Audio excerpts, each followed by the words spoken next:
MG has just revealed the all-new MG3, and I think you'll agree, it looks pretty good. Although in saying that, I do quite like the outgoing model's sort of chunky and masculine design, whereas now it's much softer, rounded edge. Lots of lines going on there, down the sides especially, but it all sort of curves and forms together as one more sleeker design overall. At the front, we've got a nice wide opening grille, similar to what we've seen on the MG4. And then around at the back, yeah, very wide tail lights, typical of what we've seen in some of the modern designs out at the moment. And then vertical side clusters there that hold the reflectors by the looks of it. And then sort of capped off, a bit like, yeah, a lot of BMWs, Hyundais do that kind of thing as well. Taking a look inside, it's a hugely updated package. So we've got lots more sort of materials and textures going on, like look at the diamond stitch seats. And then we've got a rotary gear selector system. Now this is the UK model, so things might be a bit different with the Australian model or any other market, depending on where you're watching from.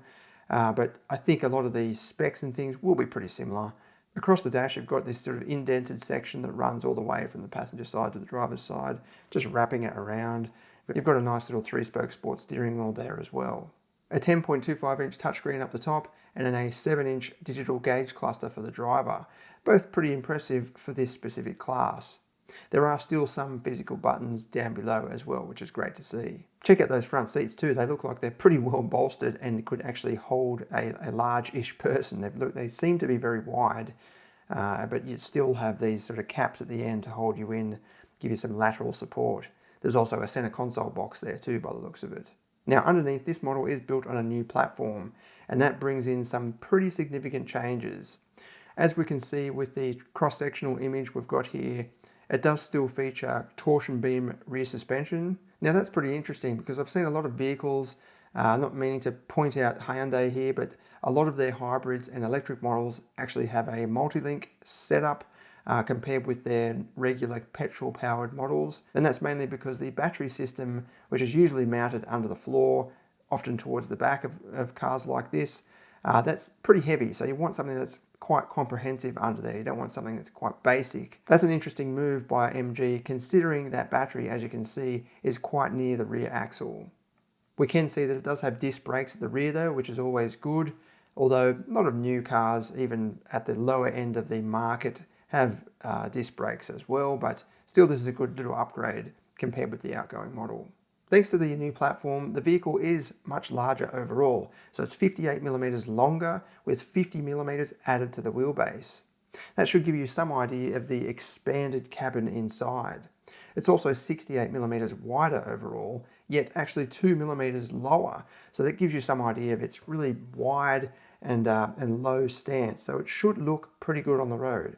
But as I said, I think the current model actually looks pretty good. If it had some better wheels and a bit lowered and the wheels pushed out a bit wider, it would actually look like a nice little hot hatch, in my opinion anyway. Now I can't seem to find the specs for the maximum boot volume, so that's with the rear seats folded down, but I suspect this new model will offer more space overall. The outgoing model offers 1,081 litres. I reckon this will be over 1,100, if not 1,200 litres, just because of that extended wheelbase and extra width as well. It should help to provide even more space at the maximum end. Now to the most interesting part, the powertrain. These specs are based on the UK model, so it might be a bit different for Australia or any other market for that matter, but it has a 1.5 litre petrol 4-cylinder producing 75 kilowatts and 128 newton meters. That's paired with an electric motor that adds 100 kilowatts and 250 newton meters. That's pretty impressive.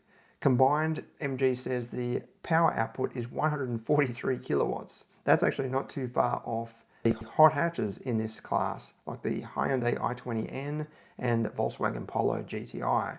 Both produce around 150 kilowatts. MG claims 0 to 100 in just 8 seconds flat. That's pretty quick, considering this isn't a performance model. The fuel economy is rated at 64 miles per gallon. I did a conversion with the UK rating. That translates to about 4.4 litres per 100 kilometres. So when's this coming to Australia? MG has confirmed it'll be here by the middle of the year or around the middle of the year, but the prices will jump. So they're saying about $5,000 more than the current model. The current model starts from 19,990 drive away, and then it goes up to 20,990 for the Excite model drive away. That means this new model will cost around 25,000, 26,000 roughly. I think that's still pretty good. Still pretty good value. We saw prices hiked for the Toyota Yaris a few years ago, jumped right up to sort of the $30,000 mark. So 25 grand is still pretty good, especially if it comes with this hybrid engine. Should be very interesting anyway. I'm very keen to test the 0 to 100 as soon as I can because 143 kilowatts sounds like it'll be a bit of fun. Stay tuned.